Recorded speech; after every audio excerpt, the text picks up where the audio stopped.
Hey y'all, welcome back to my channel, or welcome if you're new. My name is Valerie, and this is The Hargett Life. Today's video is a collaboration. This is my third time doing this, but this time it's all about bake sale treats and desserts. I want to thank everyone who's joining in on this. I'll have a playlist in my description box below, so after you get done watching this video, be sure to go check out that playlist. I'm sure you'll find some great recipes to make for your next bake sale. Now let's get started. I'm starting off by making these cake mix cookie bars. And for this recipe, you'll need semi-sweet chocolate chips, 2 eggs, butter, and a butter cake mix. Or you could also use a yellow cake mix or vanilla. These bars are so easy to make. You just melt your butter in a large mixing bowl and add in your eggs and then give that a whisk. The recipe didn't call for this, but I just had to add in a little bit of vanilla. Now dump in your cake mix, stir it up, and fold in your chocolate chips.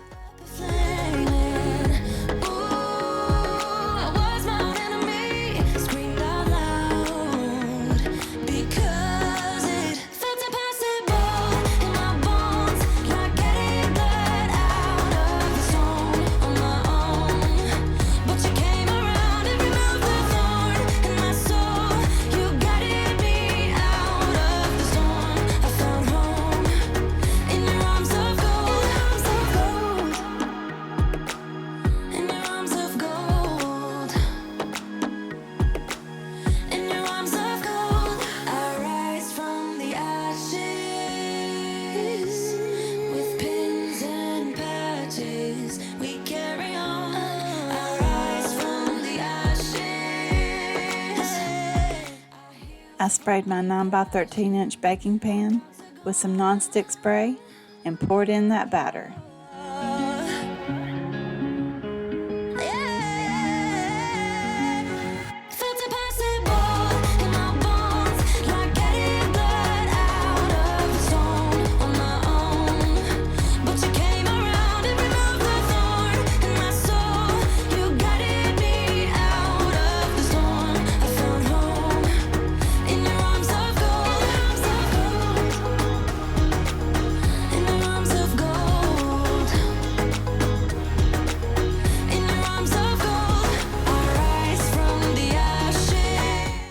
And I can't make these without adding sprinkles.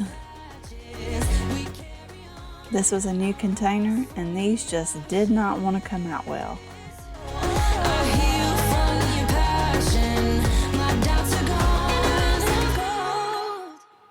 I baked this at 350 degrees for 20 minutes.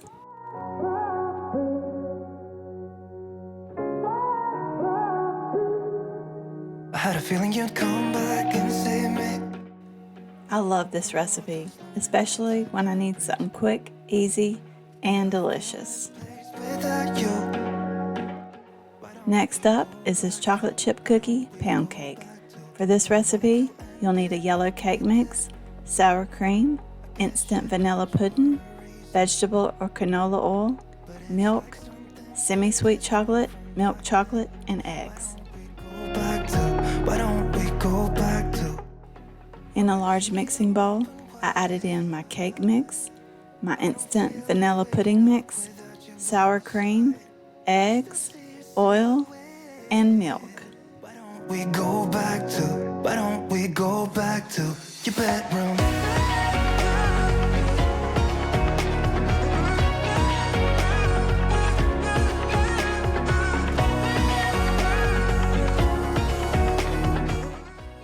And I used my electric mixer to mix this until it was well combined. From all my slip-ups and mistakes, and I'm just pointless without you. Why don't we go back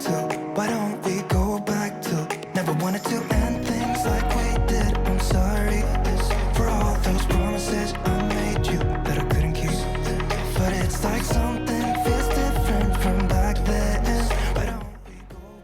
added in my chopped up semi-sweet chocolate and my milk chocolate chips and gave it one last mix. Like waking up without you. Now, this is not a true pound cake, but the pudding mix in this recipe is what gives this cake a dense pound cake-like texture.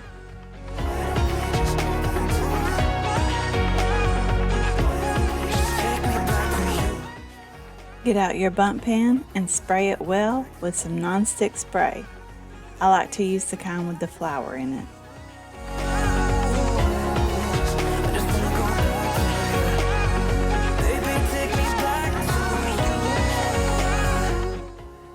Pour the batter in and bake this at 350 degrees for 50 to 55 minutes. Just make sure not to overbake it.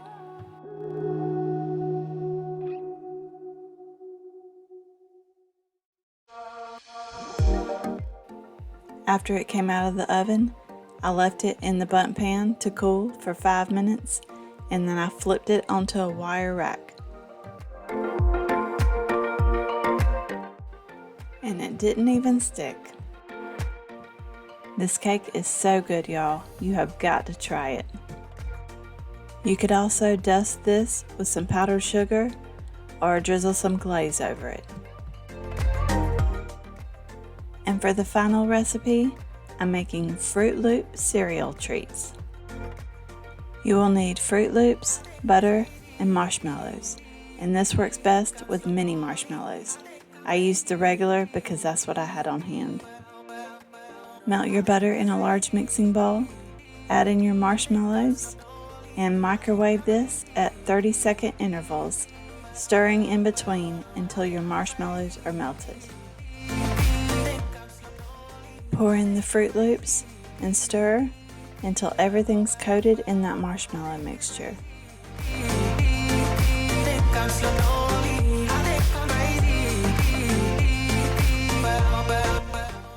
This is a sticky, messy recipe, but trust me, it's definitely worth it.